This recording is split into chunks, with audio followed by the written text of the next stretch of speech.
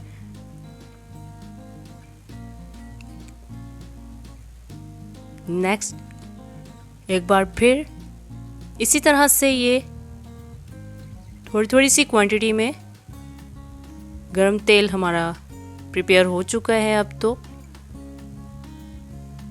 इस तरह से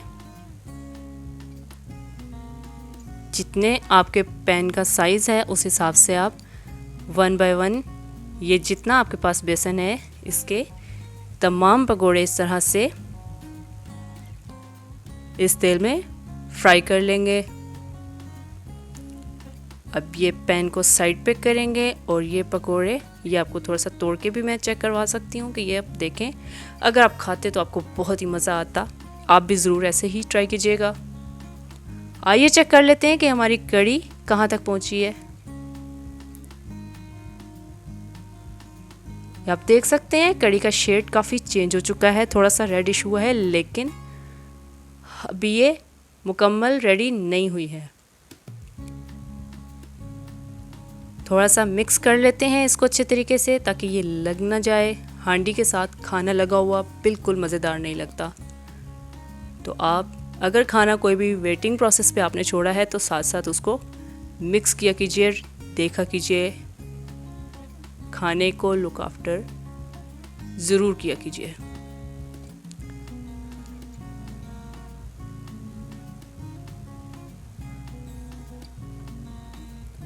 आइए नाज़रीन एक बार फिर से चेक कर लेते हैं और अब आप देख सकते हैं कि कढ़ी का शेड बिल्कुल रेडिश माइल हो चुका है और ऑयल सारा कढ़ी ने खुद से अलग कर दिया है।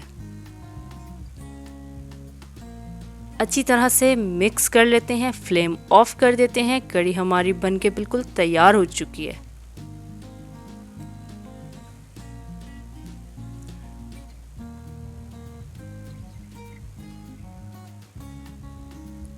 अब हम इसको थोड़ा सा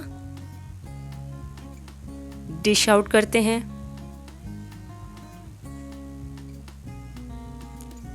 ये देख सकते हैं नाज़रीन मज़ेदार कढ़ी हमारी आज की बनके बिल्कुल तैयार है। और अब हम आपको इस कढ़ी को डिश आउट करके